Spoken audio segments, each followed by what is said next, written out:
Well, hello, my dear viewers, my dear friends, welcome back to the channel. And today I bring you first this week's chapter of The Promised Neverland. I am recording this on Sunday, the 10th of September, but you will only be seeing this video on Monday the 11th. Now, I don't know if the 7 Deadly Sins chapter will release. So far, it has not. So we will see tomorrow / today, Monday, if the chapter has been released. If so, you will be seeing in the channel. So let us kick off with this week's The Promised Neverland 54 of its name, B0632 Part 4. And the chapter starts with this fella, whose name we do not know yet, just basically still pointing a gun to Emma's head. Well then, hand over the pen and get out, or you all gonna die right here. Alright, let's move on. This is a man moved by madness. Madness indeed. Jesus. Come on, fork it over already. I'm tired of your faces. The guy's completely bonkers. No way we can just leave. We're right in the middle of a deserted wasteland. How cold can it get? How about our pursuers? We can't just go and make fires. And what would we do out there anyway? Where should we go? Which path should we follow? Just wander aimlessly, it's too dangerous, especially with the kids. No worse, even if we decide to put up with it and face the risks, leaving this place would mean giving up on our only lead to Minerva. Doubly so if we lose our pen. We can't afford it, not that, but yeah.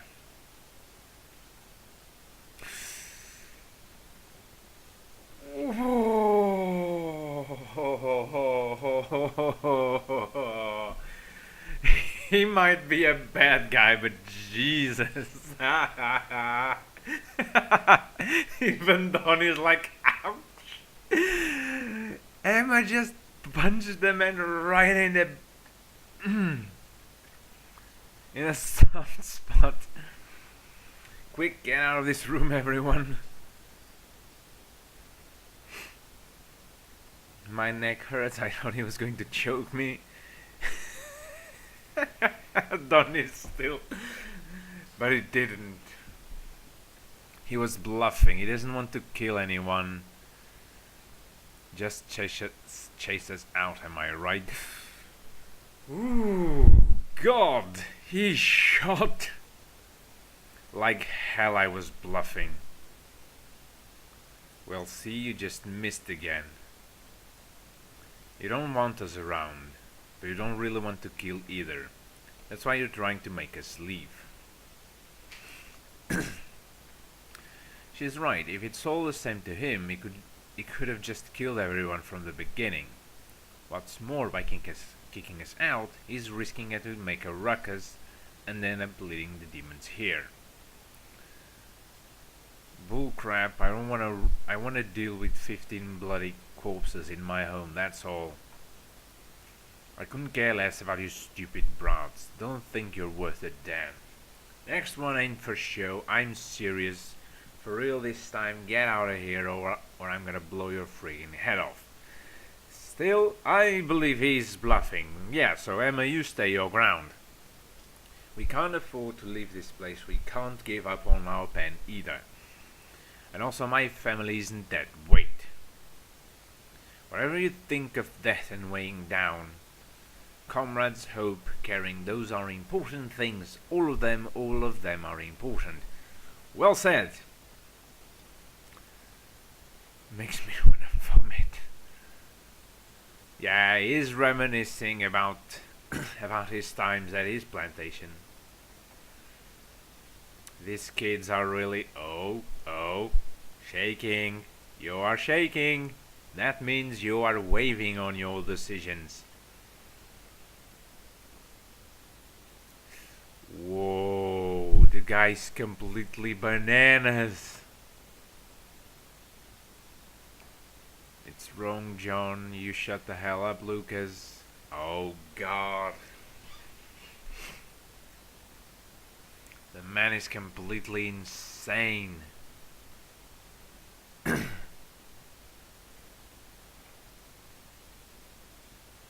They are really awful. And he just stumbles down. Poor guy. How many years of isolation has he lived in? 13? Yes, something along those lines. 13 years of isolation.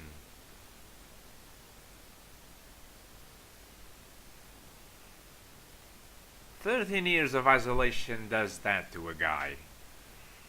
No matter how well cared he is for, like in terms of food, water, recreation, like he has books and all these apparels. We don't know how useful they are, but at least the books. The guy has no lack of reading material. But still, loneliness ends up taking a man's mind in the end. Is he alright? What could have happened? And who does he mean by them? Yeah, this guy's probably tormented by the memories of his former comrades, the ones who probably died while escaping the plantation. Well, at any rate, our colleague here is out of the game for now. In the meantime, let's go ahead and gather some information. This shelter was set up by Minerva, but contrary to what we expected, he's not around to meet us. Therefore, we'll search for any leads about him and about the outside world too. Starting with the archives. You heard the guy mention it, right? That this shelter has materials and informations about the world. Let us hope he was not bluffing as well on that, so... Emma and I will try to find the archive room. Don and Nat, you keep guard on that man, please. Everyone else, look for rooms where we can sleep and rest safely. This is exciting, we're like explorers. Ooh, what will they found? Kinda take a look. I wonder what this room is. Whoa. What's this? Poachers. Ooh.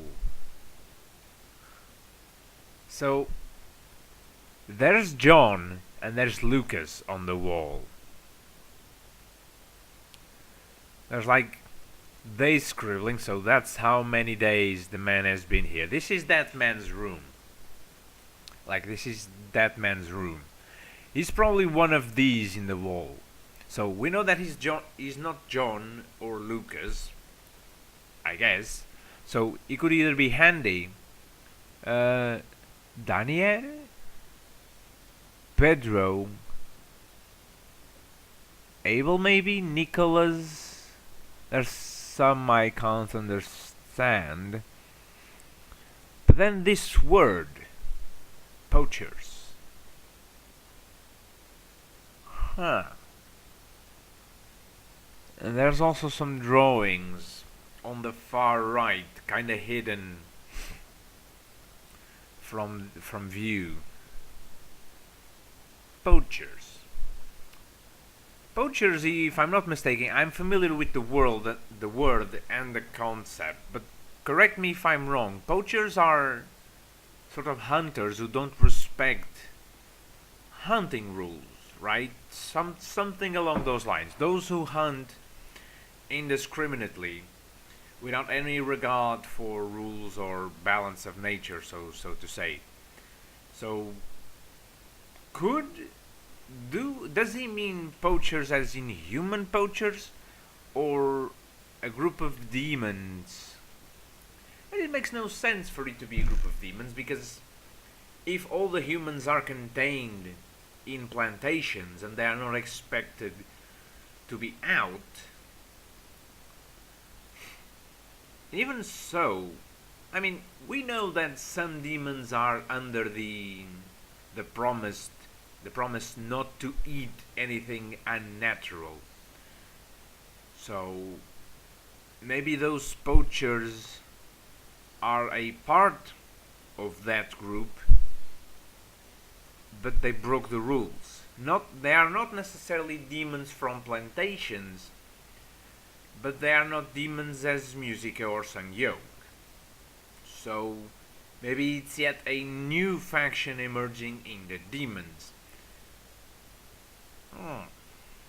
Maybe the kids that escaped with this man, like John and Lucas, maybe they were caught by these poachers. Maybe they were hunted by these poachers. Who knows? Maybe back in the day when that guy escaped, kids escaping from plantations was a more common thing, and so poachers were on high activity. Interesting, very, very interesting. Because it makes no sense for him, the man himself, and all these names here, to be part of a group called Poachers. They can't be poachers because what would they be hunting in that wasteland? Demons makes no sense. Because apparently there are no demons in the wasteland. Maybe they were hunting other humans? Again, taking on the idea that mayhaps before, when he escaped, escaping was a little bit more common because, I don't know, maybe the demon security measures weren't as strict as they are now. Maybe they didn't have 5 plantations in an area with a bottomless pit surrounding it. So maybe escaping was a little bit easier than it is right now. And maybe that group would be a group of hunters, the poachers. They would be a group of demons that would specialize in hunting humans without any discrimination and without intending to returning them to the plantations. Maybe. But yes, it's as the last words from the narrator says, mysteries spiraling into mysteries. This is the Promised Neverland. Always one more mystery, always one more thing to consider. But yes, I was right on the account that this man was indeed bluffing. I was, however, wrong on some other accounts, like the fact that I thought he was not exactly alone, that he had other people with him, mainly the kids who escaped with him, but apparently no, the man is indeed alone and not exactly functioning correctly. So yes, surprises, surprises, mysteries to no end. My dear friends, my dear viewers, this was yet another exciting chapter of The Promised Neverland. I really, really wish there was more of this. This and One Piece. These are the mangas that I wouldn't mind to read 2 chapters a week. Just 2 chapters would be enough. I guess the 7 Deadly Sins as well, but the 7 Deadly Sins is in a part that really doesn't pull a lot into mystery and theories. One Piece is kinda on that part because we're coming to the end of Whole Cake Island saga, and with the recent death of Pedro, which I hope does come to be, and the Promised Neverland now, with this very dark and scary room with all the names on the wall and the days and the count of days that he spent there. So what's that? Is that Sunday written on the top bed, on the top right bed? There's a word. I'm sorry, I'm probably blowing the mic, blowing the sound.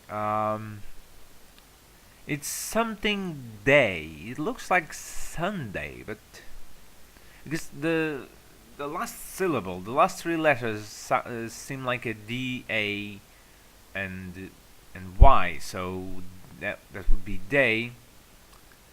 It doesn't look like Saturday, but and there's liar written on the top left bed. Oh, I guess I hope we get a better look at this bed. Next chapter, because there's a lot of cool information here. Like, not only the names, like these are probably the names of all the kids who escaped with him. Maybe his name is not here. Maybe those are just the names of the kids that escaped with him. Liar, I would say that the liar refers to him, because I think he was the one that incited the other kids to, or maybe he refers to Minerva. Maybe that's a more plausible option.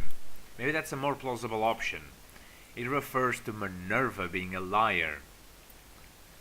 Damn. Very, very interesting indeed. But, my dear friends, my dear viewers, once again, I hope you have enjoyed this video and the chapter as much as I have. Please do let me know your opinions in the comment section down below. What have you thought about this chapter? Are you excited to know more about that mysterious dark room and all the scribblings on the wall? I know, I'm sure am. As I always say, the theorizing great gears have started turning. Now, my dear friends, my dear viewers, once again, I say my goodbyes to you. I wish you a rest of a fantastic weekend and a great beginning of the week. Bye bye then. I'll see you mayhaps tomorrow. If not, we will see each other when that time arrives. Bye bye.